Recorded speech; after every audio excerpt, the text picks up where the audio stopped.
Hello students, welcome to my YouTube channel today's Don education.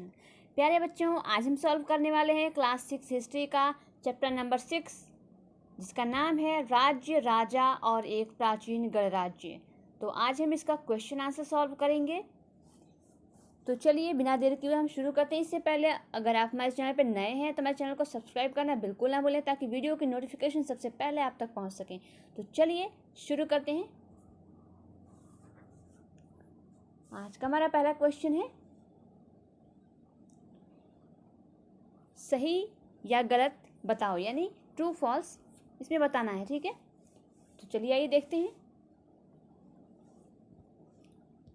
अश्वमेघ के घोड़े को अपने राज्य से गुजरने की छूट देने वाले राजाओं को यज्ञ में आमंत्रित किया जाता था। तो ये आंसर ये हो जाएगा हमारा ट्रू। ठीक है, नेक्स्ट क्वेश्चन देखते हैं। नेक्स्ट वाला है नंबर ख का, राजा के ऊपर सारथी पवित्र जल का छिड़काव करता था। तो ये हमारा हो जाएगा फॉल्स, यानी गलत। ठीक है, तो नेक्स्ट देखते हैं। पुरातत्वविदों को जनपदों की बस्तियों में महल मिले हैं। तो ये भी बिल्कुल रॉन्ग है। ठीक है, इसमें हम गलत का निशान लगाएंगे। नेक्स्ट है हमारा, चित्रित धूसर पात्रों में अनाज रखा जाता था। तो ये भी हमारा बिल्कुल रॉन्ग है। तो यहाँ पे हम लगाएंगे गलत का निशान। ठीक है, नेक्स्ट है हमारा, महाजनपदों में बहुत से नगर किलाबंद थे। तो ये है हमारा ट्रू ऑप्शन। ठीक है, तो चलिए नेक्स्ट क्वेश्चन को सॉल्व करते हैं। नेक्स्ट क्वेश्चन है हमारा, समाज के वे कौन से समूह थे जो गणों की सभाओं में हिस्सा नहीं ले सकते थे। तो इसका आंसर है स्त्रियां, दास और कामकार। ठीक है, स्त्रियां, दास और कामकार। नेक्स्ट क्वेश्चन है हमारा, महाजनपदों के राजा ने किले क्यों बनवाए। तो आइए देखते हैं। तो इसका आंसर है, महाजनपदों में राजाओं ने अपनी सुरक्षा के लिए किले का निर्माण करवाया था। साथ ही इसके द्वारा वे अपनी समृद्धि और शक्ति का प्रदर्शन भी करते थे। किले बनवाने से उसके अंदर के लोगों और क्षेत्र पर नियंत्रण रखना आसान होता था। ठीक है, तो चलिए नेक्स्ट क्वेश्चन पे चलते हैं। नेक्स्ट क्वेश्चन है हमारा, आज के शासकों के चुनाव की प्रक्रिया जनपदों के चुनाव से किस तरह भिन्न थी।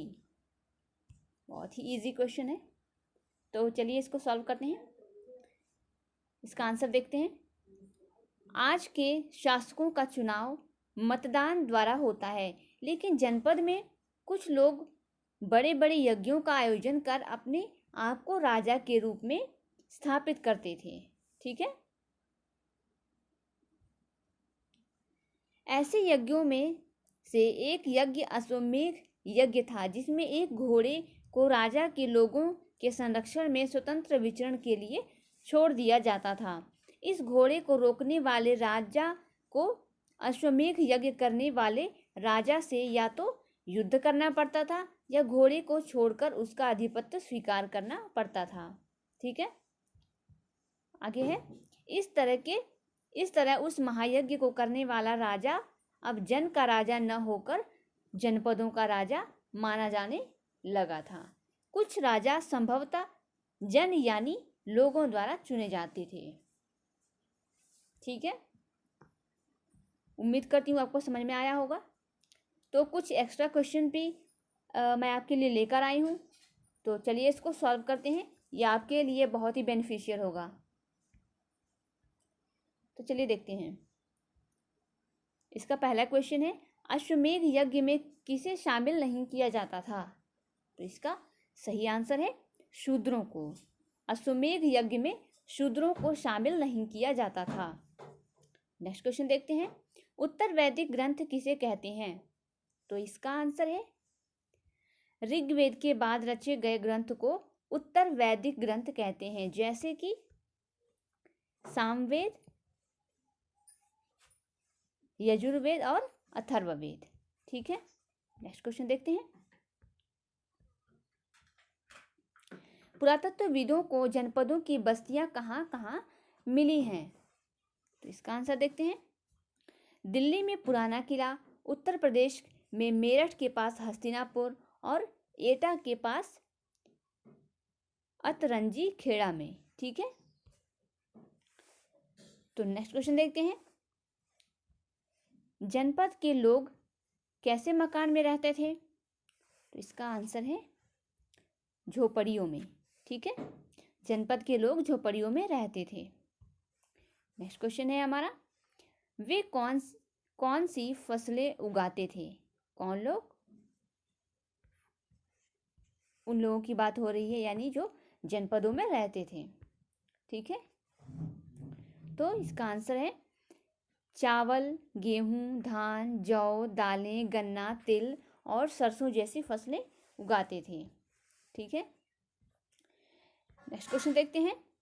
उस समय किलाबंदी किसे कहते हैं? तो इसका आंसर है महाजनपदों में राजधानियों के चारों ओर लकड़ी, ईंट या पत्थर की ऊंची दीवारें बनाई गई थी, जिसे किलाबंदी कहते हैं। ठीक है, इसे ही किलाबंदी कहते हैं। नेक्स्ट क्वेश्चन देखते हैं। इस समय का सबसे महत्वपूर्ण जनपद कौन था? तो इसका आंसर है मगध, जिसकी राजधानी बिहार में थी। ठीक है, राजगृह, जो आधुनिक राजगीर है उसे ही राजगृह कहते हैं। ठीक है, नेक्स्ट क्वेश्चन देखते हैं। वर्ण कितने और कौन कौन थे? तो इसका आंसर है वर्ण 4 थे। और कौन कौन से? तो वे हैं ब्राह्मण, क्षत्रिय, वैश्य और शूद्र। ठीक है, तो आइए से कार्यों को भी देख लेते हैं कि कौन सा वर्ण कौन सा कार्य करता था। तो देखते हैं ब्राह्मण। ब्राह्मण का काम होता था वेदों का अध्ययन, अध्यापन और यज्ञ करना। ठीक है, ब्राह्मणों का क्या काम था? वेदों का अध्ययन, अध्यापन और यज्ञ करना। देखते हैं नेक्स्ट क्षत्रिय। क्षत्रिय का क्या काम था? तो इसका काम युद्ध करना और लोगों की रक्षा करना था। तीसरा वैश्य है, तो वैश्य का क्या काम था? तो इसमें कृषक, पशुपालक और व्यापारी आते थे। ठीक है, ये तीनों ग्रुप जो है वैश्य में आते थे। ठीक है, नेक्स्ट देखते हैं शूद्र। इनका काम इन तीनों वर्गों की सेवा करना था। कौन तीनों वर्ग? ब्राह्मण, क्षत्रिय और वैश्य। ठीक है, सेवा करना था। प्रायः महिलाओं को भी शूद्र माना गया था। महिलाओं को भी शूद्र माना गया था। शूद्रों को वेदों के अध्ययन का अधिकार नहीं था। ठीक है,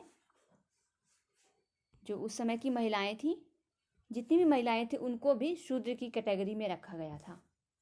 ठीक है, और उनको भी जो है वेदों का अध्ययन करने का अधिकार नहीं था। तो नेक्स्ट क्वेश्चन पे चलते हैं। नेक्स्ट क्वेश्चन है, राजाओं को कर वसूलने की आवश्यकता क्यों पड़ी? तो आइए देखते हैं इसका आंसर। महाजनपदों के राजा विशाल किले बनवाने लगे थे। साथ ही अब वे बड़ी सेना निमित्त वेतन देकर सालों भर रखने लगे थे, यानी कि हमेशा के लिए वो फिक्स उन्होंने कर दिया था कि वो उनको वेतन देकर के वो अपनी सेना में रखेंगे। ठीक है, इस तरह की वो सेना बनाने लगे थे। इन सभी व्यवस्थाओं को सुचारू रूप से चलाने के लिए उपहारों पर निर्भर न रहकर उन्हें कर वसूलना पड़ा। ठीक है, जो लोग दान देते थे, अब वो दान पर निर्भर ना होकर जो है उन्होंने कर वसूलना शुरू कर दिया था, यानी टैक्स लेना शुरू कर दिया था। ठीक है, नेक्स्ट क्वेश्चन देखते हैं। कर का सबसे बड़ा भार किस पर था? तो इसका आंसर देखते हैं। कर का सबसे बड़ा हिस्सा जो है कृषकों को चुकाना पड़ता था, यानी किसानों को। उन्हें अपनी उपज का 1/6 भाग टैक्स के रूप में चुकाना पड़ता था, यानी कर के रूप में देना पड़ता था, जिसे भाग कहा जाता था। ठीक है, तो नेक्स्ट क्वेश्चन देखते हैं हम। इस समय कृषि के क्षेत्र में सबसे महत्वपूर्ण परिवर्तन क्या हुआ है? तो इसको देखते हैं। हल के फाल में अब लकड़ी की जगह लोहे का उपयोग होने लगा है, जिससे फसल की उपज बढ़ गई है। अब धान की खेती के लिए बीज की बजाय पौधों का उपयोग होने लगा है। और बहुत से परिवर्तन और भी हुए हैं। जो वैज्ञानिक खेती है वो शुरू हो गई है इस समय। तो वैज्ञानिक तरीके से खेती करने को बहुत ही इम्पोर्टेंस दिया जा रहा है इस समय। तो ये भी आप इसमें ऐड कर सकते हैं। ठीक है, तो प्यारे बच्चों, आई एम श्योर ये वीडियो आपको बहुत ही पसंद आया होगा। अगर वीडियो पसंद आए तो लाइक करें, शेयर करें और चैनल को सब्सक्राइब करें ताकि वीडियो की नोटिफिकेशन सबसे पहले आप तक पहुंच सके। तो चलिए, यहीं पे होता है इस टॉपिक का द एंड। फिर मिलते हैं एक नए वीडियो में एक नए टॉपिक के साथ। तब तक के लिए कीप लर्निंग, बी कनेक्टेड और देखते रहिए टुडेज डॉन एजुकेशन।